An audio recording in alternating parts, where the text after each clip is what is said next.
Om Swastiastu. Assalamualaikum warahmatullahi wabarakatuh. Salam sejahtera bagi kita semua. Salam kebajikan dan salam harmoni. Selamat pagi Bu dosen. Pada kesempatan kali ini, saya akan memaparkan konsep dari 5 artikel yang saya dapatkan sebelumnya. Namun, sebelum mulai presentasi, ada baiknya bagi saya untuk memperkenalkan diri terlebih dahulu. Perkenalkan, nama saya Ananda Sawitri dengan NIM 211131493 dari kelas K dengan nomor absen 26. Tanpa berlama-lama lagi, yuk kita masuk ke konsep dari artikel yang pertama. Nah jadi, artikel pertama yang saya sebut berjudul Urgensi Nilai dan Moral dalam Upaya Meningkatkan Pendidikan Karakter melalui Pelajaran PKN di Sekolah Dasar. Dalam artikel tersebut, dijelaskan bahwa saat ini masih banyak sekali distorsi perilaku sosial yang dilakukan oleh peserta didik kita di SD. Contohnya, seperti berbuat yang tidak sopan, tidak adanya rasa hormat pada orang tua, seperti berbicara kasar kepada orang tua, dan lain-lain sebagainya. Tentunya, jika hal tersebut terus dibiarkan berlarut-larut, maka kualitas dari peserta didik kita akan terbilang rendah, atau dalam kata lain, peserta didik kita memiliki karakter yang sangat buruk. Padahal, memiliki karakter yang baik merupakan suatu hal wajib yang dimiliki oleh semua orang. Oleh karena itulah, untuk meningkatkan karakter dari peserta ini dapat dilakukan melalui beberapa tindakan, seperti memberikan doktrin nilai-nilai positif yang harus dilakukan oleh seluruh warga sekolah dan memberikan teladan yang baik. Selain itu, warga sekolah jangan hanya menginstruksikan kepada peserta didik untuk melakukan hal-hal positif saja. Namun, warga sekolah ini juga harus memberikan contoh yang baik itu seperti apa. Contohnya, seperti menggunakan pakaian yang rapi dan sopan, dan datang tepat waktu ke sekolah. Tindakan-tindakan tersebut juga dapat dilakukan oleh seluruh peserta didik. Selain itu, menciptakan budaya dan suasana berkarakter di lingkungan sekolah juga penting dilakukan. Contohnya adalah dengan menginstruksikan kepada peserta didik untuk membentuk suatu kelompok, lalu membuat suatu proyek dengan tema hidup rukun dan damai dalam lingkungan sekolah yang berkarakter, dalam pembelajaran PKN di sekolah dasar. Sehingga melalui kegiatan tersebut, peserta didik kita sudah dibiasakan dan ditanami untuk memiliki karakter yang baik sejak dini.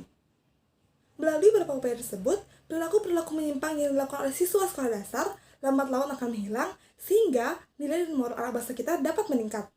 Upaya tersebut diharapkan dapat mampu menciptakan perubahan bagi generasi penerus bangsa di masa yang akan datang. Nah, itulah merupakan hasil analisis saya terhadap artikel pertama yang saya dapatkan. Untuk selanjutnya, yuk kita beralih ke artikel yang kedua. Nah, artikel kedua saya tersebut berjudul Penguatan Nilai-Nilai Pancasila di Sekolah Dasar. Dalam artikel tersebut dijelaskan bahwa kemajuan teknologi dan media sosial tidak hanya bermanfaat sebagai salah satu sarana untuk berinteraksi, namun pula dapat menimbulkan perilaku antisosial di kalangan masyarakat. Perilaku antisosial ini bisa menuturkan nilai-nilai Pancasila di kalangan masyarakat. Oleh karena itulah, perlu dilakukan penguatan dengan memanfaatkan fungsi Pancasila untuk menghadapi dampak globalisasi tersebut. Pelaksanaan penguatan nilai Pancasila sebagai bentuk upaya mengimplementasikan nilai Pancasila dapat dilakukan melalui beberapa tindakan sebagai berikut. Yang pertama, melaksanakan doa dan kegiatan persembahyangan sesuai dengan agama dan keyakinan masing-masing.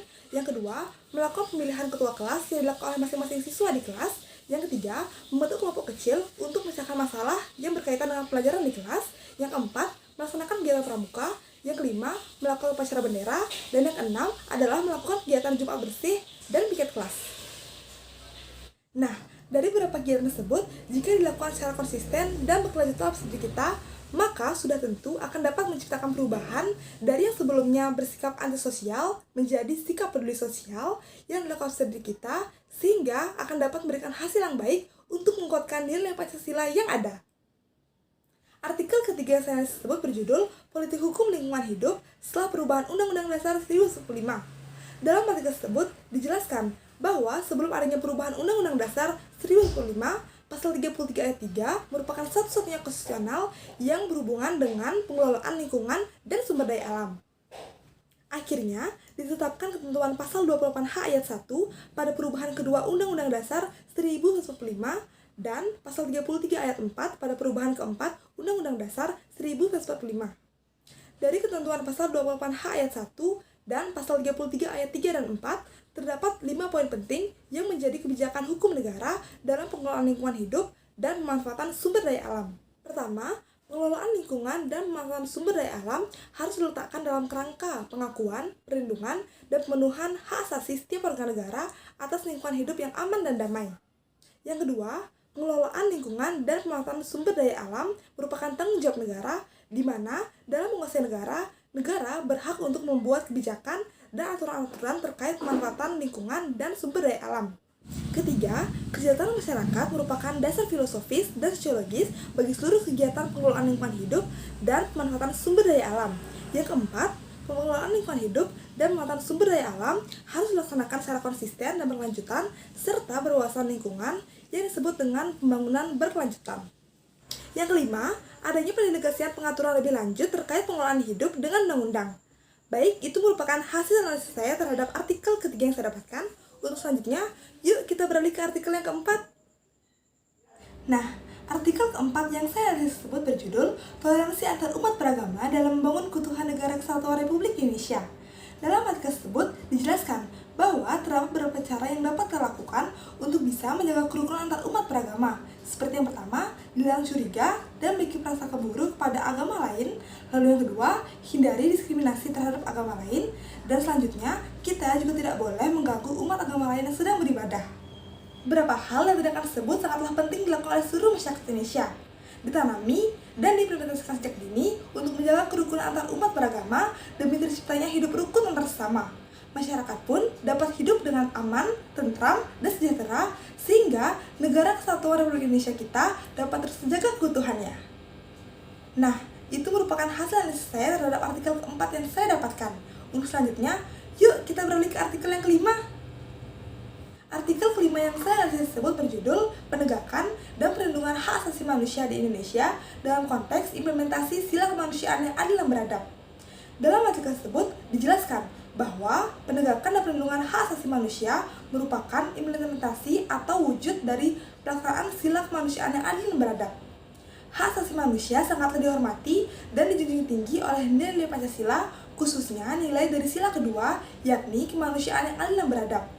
Apabila penegakan hak asasi manusia di Indonesia tidak dilaksanakan dengan baik dan benar, maka kekacauan akan terjadi di mana-mana, dan penegakan peri kemanusiaan dan peri keadilan juga tidak akan dilaksanakan dengan baik di suatu negara. Namun sebaliknya, jika penegakan hak asasi manusia dilaksanakan dengan baik dan benar, tentunya masyarakat Indonesia akan hidup dengan sejahtera, aman, dan damai, dan tidak akan ada lagi keresahan yang timbul akibat ada pelanggaran hak asasi manusia. Oleh karena itulah, penting dilakukan penegakan dan perlindungan hak asasi manusia dimanapun dan kapanpun kita berada. Baik, itulah analisis dari kelima artikel yang saya dapatkan. Saya mohon maaf apabila terdapat kesalahan kata selama saya melakukan presentasi sebelumnya. Akhir kata saya ucapkan terima kasih. Om Santi Santi Santi Om.